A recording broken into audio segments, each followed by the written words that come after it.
Pencil వాడు మనల్ని చూస్తున్నాడు. చూస్తున్నాడు సరే, ఆ మనం అని తెలియాలిగా. Ready Revengers? రెడీ. 3, 2, 1.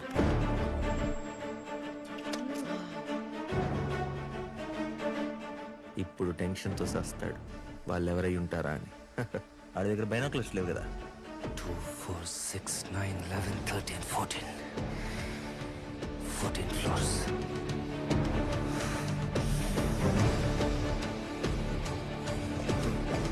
బామ్మ భయపడి పరిగెడుతున్నాడు. పరిగెడుతున్నాడు సరే, భయపడుతున్నట్టు లేడే. మనం 14th floor లో ఉన్నాం. బామ్మ కూడా మనతోనే ఉంది. వాడు మన వైపే వస్తున్నాడు.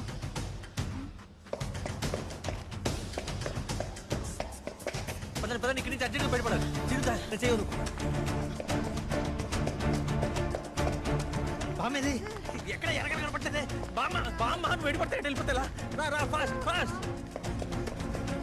ఏంటి ఇంత స్లోవా? వాడి కోసం వెయిట్ చేస్తావా? పదండి, ఫాస్ట్ ఫాస్ట్ ఫాస్ట్ ఫాస్ట్. పదండి లోపలికి రండి.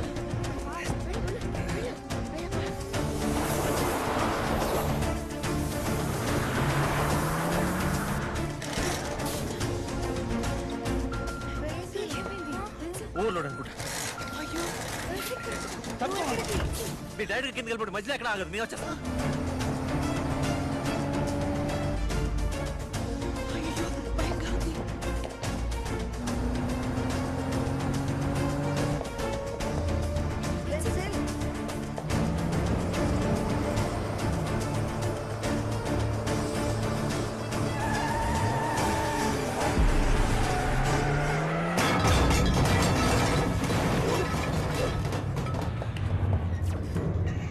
అయ్యో కరెంట్ పోయింది.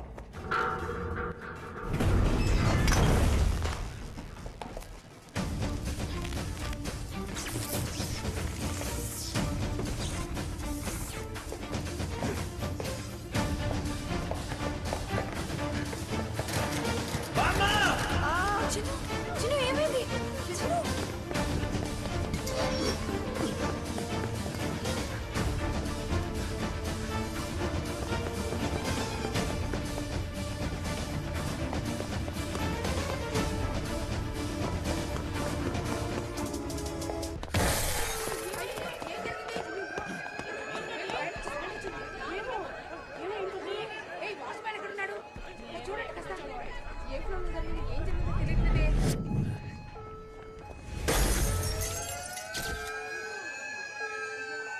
దేవ్, మీరు దేవ్ కదా?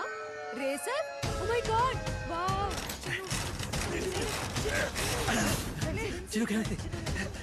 జాగ్రత్త రండి బయట. సార్ సార్ సార్, ఒకే ఒక సెల్ఫీ కావాలి.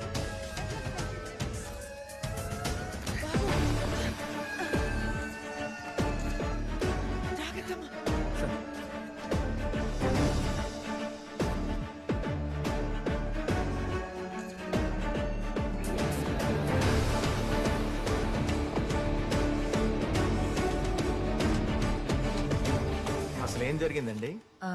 లిఫ్ట్ లో స్ట్రక్ అయిపోయాం డాక్టర్. ఓ, ఆ సఫోకేషన్కి బ్రీతింగ్ డిఫికల్టీ వచ్చినట్టుంది. భయపడిపోయింది. ఇప్పుడు పర్వాలేదు. మళ్ళీ ఇంకోసారి ఇలా జరగకుండా చూసుకోండి. ఉంటాను. చిన్ను చిన్ను కళ్ళు తెరమ్మా. బామ్మని చూడవే చిన్ను. ఫూలిష్గా బిహేవ్ చేశాను. ఏమీ ఆలోచించకుండా మీ అందరినీ రిస్క్లో పెట్టాను. సారీ బామ్మ. ఇందులో నీ తప్పేం లేదు. ఇదంతా మొదటిది నేను. మీ అందరి ప్రాణాలకి ఏదైనా ఆపద వస్తే దానికి కారణం నేనవుతాను. ఆపేద్దాం. వద్దు, ఆపేద్దాం. ఈ పగ మనకొద్దు. ఆపేద్దాం. ఏంటి బామ్మ, నీ వల్లే కదా ఇక్కడి వరకు వచ్చాం. ఇప్పుడు నువ్వే వదిలేస్తానంటే ఈ రివెంజ్ ఇక్కడితోనే ఆగిపోతుంది. బామ్మ చెప్పింది నిజం. దేవుడు దయ వల్ల పాపకేం కాలేదు. ఈ పగలు ఇవన్నీ ఇక్కడితోనే ఆపేద్దాం. అసలు వాళ్ళు దొంగతనం చేయబట్టే కదా మనకిదంతా. మనల్ని ప్రేమించి మన గురించి నిజంగానే ఆలోచించిన వాళ్ళైతే ఇలాంటి పని చేసుండే వాళ్ళు కాదు. ఎవరి కోసం చేసినట్టు తెలీదు. నాకు తెలుసు మీ వాళ్ళు ఎందుకు దొంగతనం చేయాల్సి వచ్చిందో నాకు తెలుసు. ఒకరితో ఒకరికి సంబంధం లేని 5 వ్యక్తులు, సిటీలో వేరు వేరు ప్లేసుల్లో ఉంటున్న వాళ్ళు, ఎటువంటి క్రిమినల్ బ్యాక్గ్రౌండ్ లేని వాళ్ళు ఎందుకు కలిశారు, ఎక్కడ కలిశారు, దొంగతనం ఎందుకు చేయాల్సి వచ్చింది, వాళ్ళకి దేవ్ ఎలా పరిచయం, ఇలాంటి డౌట్లు నాకు ఫస్ట్ నుంచి ఉండేవి. స్వస్థ్ కేర్ హాస్పిటల్లో మీ అబ్బాయికి రాసిచ్చిన మందుల చీటి మనం వెళ్ళినప్పుడు బిల్డింగ్లో దొరికింది. ప్రిస్క్రిప్షన్ తీసుకుని హాస్పిటల్కి వెళ్ళాను, ఎంక్వైరీ చేశాను. అప్పుడు తెలిసింది నిజం. మీ వాళ్ళు చనిపోయే ముందు ఒక్కొక్కరు ఒక్కొక్క రకమైన క్యాన్సర్తో సఫర్ అవుతున్నారు. క్యాన్సర్? వాళ్ళందరూ ఫస్ట్ టైం కలిసింది సేమ్ హాస్పిటల్లోనే. ఇంకొన్ని నెలల మించి బతకరని వాళ్ళు తెలుసుకున్నారు. మీరేమైపోతారో అని భయపడ్డారు. వాళ్ళ సమస్య గురించి ఆలోచించడం మానేసి మీ గురించి ఆలోచించడం మొదలుపెట్టారు. నేను చచ్చిపోతే మా బామ్మ ఇబ్బంది పడకూడదు, నాకేమన్నా అయితే మా అమ్మ కష్టపడకూడదు, నా చెల్లెలు బాగా చదువుకోవాలి, హ్యాపీగా ఉండాలి. నా కూతురు, నేను ప్రేమించిన వ్యక్తి, ఎవరూ పేదరికంతో బాధపడకూడదు అనుకున్నారు. డబ్బు ఉంటే మీ ఫ్యూచర్ సేఫ్ అనుకున్నారు. దొంగతనం ప్లాన్ చేశారు. అదే హాస్పిటల్లో దేవుని కలిశారు. అంటే ఇదంతా నీకు ముందే తెలుసా? మాకెందుకు చెప్పలేదు? మీకు తెలియకూడదనే కదా వాళ్ళు ఇదంతా చేసింది. వాళ్ళ నిర్ణయాన్ని గౌరవించాను. మరి ఇప్పుడెందుకు చెప్తున్నావు? బామ్మ అమ్మ రివెంజ్ ఆపేద్దాం అంటున్నారు. అసలు రివెంజ్ లేకపోతే నాతో మీకేం పని ఉండదు కదా, ఒంటరిగా వదిలేసి వెళ్ళిపోతారు. మళ్ళీ అనాథన అయిపోతాను బామ్మ. నోర్మయ్యరా, ఏం మాటలు ఇవన్నీ? నిన్ను వదిలి మేమంతా ఎక్కడికి వెళ్తావురా? మాకంటూ ఎవరున్నారా? ఎవరు లేరు. మేము ఎక్కడికి వెళ్ళాం. దోమల బ్యాటుతో కొట్టి తరిమినా కూడా వెళ్ళాం.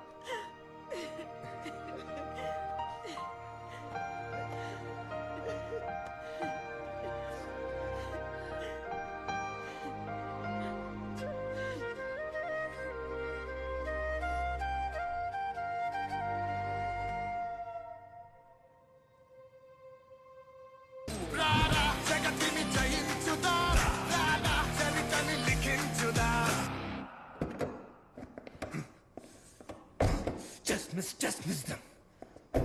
5 ఆడవాళ్ళు, వాళ్ళతో ఒకడు కరెక్ట్గా దొరికిపోయారనుకునే టైంకి ఫైర్ అలారం బ్రేక్ చేశారు. ఖచ్చితంగా డబ్బంతా వాళ్ళ దగ్గరే ఉంది. నా స్కెడ్యూల్స్ అన్ని క్యాన్సిల్ చెయ్యి. వాళ్ళెవరో నాకు తెలియాలి. కానీ అలా దేవు, వాళ్ళందరినీ ఎక్కడని వెతుకుతాం? వాళ్ళకు సంబంధించి మన దగ్గర ఒకట్లు కూడా లేదు. రసూల్, ఏంటి? ఫుటేజ్.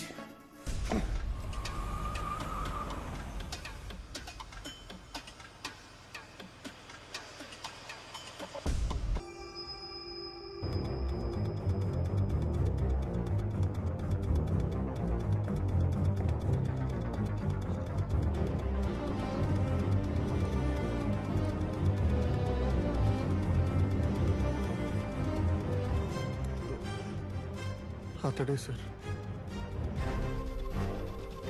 ఖచ్చితంగా ఏటీఎం ఫుటేజ్ తీసుకెళ్ళింది వీడేనా? ఆయనే సార్. ఈ ఇమేజ్ని స్క్రీన్ షాట్ తీ, గూగుల్ ఇమేజ్లో సెర్చ్ చేయి.